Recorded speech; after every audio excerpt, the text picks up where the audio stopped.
Hi, and welcome to another episode of Hot Takes with me, the Silver Fox. And as the Scottish Parliament mulls over its gender recognition laws, Sharron Davies, former Olympic swimmer and fighter of freedoms for women's rights, has questioned why the Parliament will not listen to female athletes and even let them speak in any form of committee or consultation process. It seems that they're pushing through a law without regards to the rights of women. This is a political aim, not an aim at protecting people. Let's have a look at this article. It is actually quite disturbing that people are being railroaded like this for expediency, especially by a party in Scotland that's destroying its own nation and not addressing more important factors. Anyway, here's the article. So, Parliament, the Scottish Parliament, are currently debating this law, which allows people to self-identify. No medical intervention, anything like that. No surgeries, no chemistry, nothing. You just go, today I'm going to be a girl. And what this means is, for example, you as a man, or I as a man, could identify as a woman and start playing rugby for a women's rugby team, potentially very seriously harming people. But here's the worst of it, is there's no complementary law in England. So a Scottish rugby team could have a man playing for it, ladies team could have a man playing for it. They go south of the border into England to play. The English players could object. And then the Scottish player goes, but I'm a woman and I'm recognised as a woman in Scotland. Aye, Sonny, but you're not in Scotland. There's going to be confusion, and it will possibly lead to some kind of osmotic drift in law into England, so that a Scottish Parliament can pass a law which will then have to be recognised in England, even though no such law in England has been passed. And the worst of this is there's been no discussion, no consultation, there's been no questioning of female athletes. Far from it, they've banned this. But we'll look at this article, as I say. Sharron's fighting for that. Sharron Davies, friend of the channel. We admire her stance on this and her work in protecting women's rights. But we'll get into it. You have to put facts in front of feelings. You can't feel your way into the bantamweight division if you're a heavyweight boxer. Sharron Davies blasts the Holyrood Equality Committee for refusing to let her address them on the trans athlete row. The former British Olympic swimmer blasted Holyrood's Equalities Committee. Scottish Parliament is scrutinising, and I use the word scrutinising, that's a very strong word there, glancing over and pushing it through, Scotland's gender recognition process. Davies, along with other prominent British female athletes, were not consulted. You have to put facts in front of feelings, Davies said regarding trans athletes. Another former Olympian said the committee's hearings were a sham and accused MSPs of only inviting people who would give the desirable answers. Davies lost out on gold in the 1980 Moscow Olympics to East German swimmer Petra Schneider, who was later pinged for doping with performance-enhancing drugs, including testosterone. But despite being one of Britain's leading female voices on equality and fairness in the sport, she was not invited to give evidence before the committee, which is currently scrutinising legislation that could potentially allow men to identify as women, especially in sports. I'm here because I wasn't invited into the Scottish Parliament, which I think is a real shame. I don't think that female athletes were given any opportunity to have a voice whatsoever. Davies continued, sport, by definition, is exclusionary. So we have to have fair sport across society. And if we didn't have that, young fit males would win everything. We must be just listening and listening to the science and listening to the facts in sport, which is so relative to a biological reality. Because yes, men are fitter, faster, stronger than women. Now, of course, a woman in a particular sport at the prime of her career, at the top of her game, and we'll take someone like Serena Williams at tennis. Sure, she will beat 99% of the men in the world. She'd slaughter me. I've no doubt about that.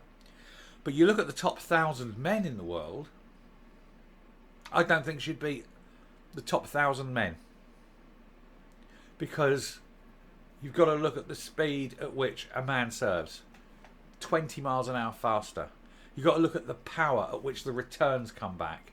You've got to look at the distance that a man can run in any given time frame. Serena, best tennis player in the world, female, couldn't beat the top 1,000 men in the world.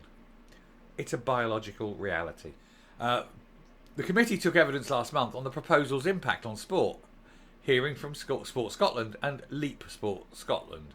But former Olympic marathon runner Mara Yamuchi, who joined Davies in Edinburgh, revealed that she had written to the committee following the evidence session on sport and was ignored. I've just received a reply saying they're not going to be holding any further sessions on sport, she said, explaining that the committee had effectively chosen to ignore the opinions and expertise of female athletes while scrutinising the legislation. In other words, we know we're wrong, so we're sticking our fingers in our ears and not listening because we cannot be seen to be wrong. And they are then going to end up destroying women's sport, harming women, potentially putting women's lives at risk because of this stated political goal of cancelling women. The controversial Gender Recognition Reform Scotland Bill would reduce the length of time required for a trans person to live in their acquired gender from the current 2 years to 3 months, with a subsequent 3-month reflection period. Nothing. The legislation would initially remove the need for a diagnosis of gender dysphoria ahead of an application. So they're taking any kind of medical or psychiatric assessment out of the equation. You simply have to say, I'm a lady now, and that's it. And that's ridiculous. I'm a lady now, right, and I'm going to play ladies rugby. Bang. Not fair. People will get hurt. People may possibly not come off that field. A letter sent to Davies from Joe Fitzpatrick, the Equalities, Human Rights and Civil Justice Committee's convener, said the bill has a number of aspects on which the committee must focus its scrutiny.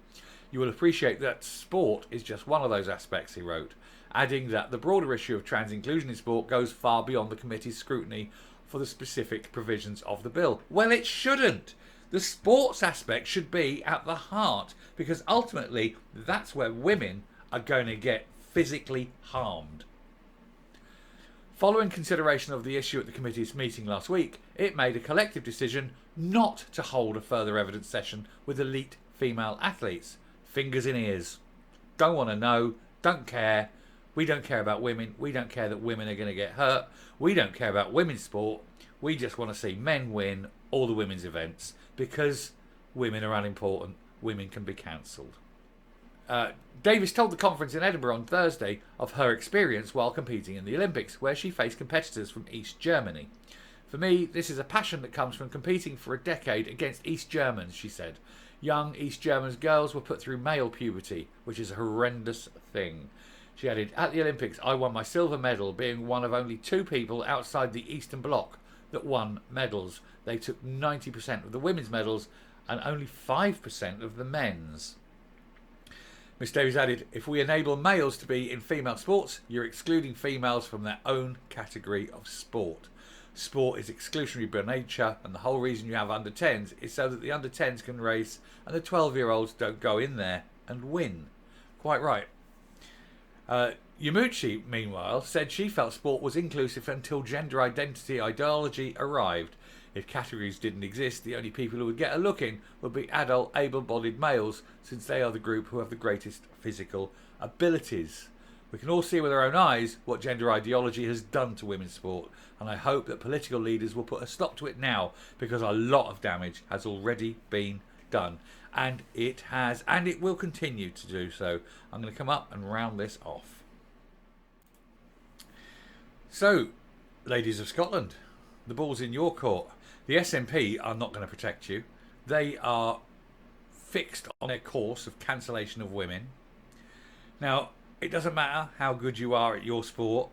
If you're a Scottish sportswoman, you could be the number 1 in your field. Whatever your chosen sport is, you'd be number 1 today. But give it a few weeks, you're not going to be top 50, because your sport will be dominated by young Scottish men. You're not going to the Olympics, they are. You're not winning medals, they are. All those years you've put in, wasted. All those sacrifices made, wasted. So give up. Give up now. There's no point at all for any Scottish woman to take up a sport, because it's just going to be men. Unless you want to fight it. Because the SNP aren't going to fight it. They're a bunch of Marxists and they don't care. Cancellation of women can go ahead, full steam. So it's up to the Scottish women to fight it. Now, I happen to be married to a Scottish woman. I know how frightening they can be, especially when they do that arched eyebrow thing that I can't do. Fight, ladies. Fight it. Anyway, I shall round it there. If you like what you see and hear on the channel, please subscribe if you haven't already. Ring the bell for future notifications. Leave a like, leave a comment, and until next time, stay safe, stay well, and goodbye.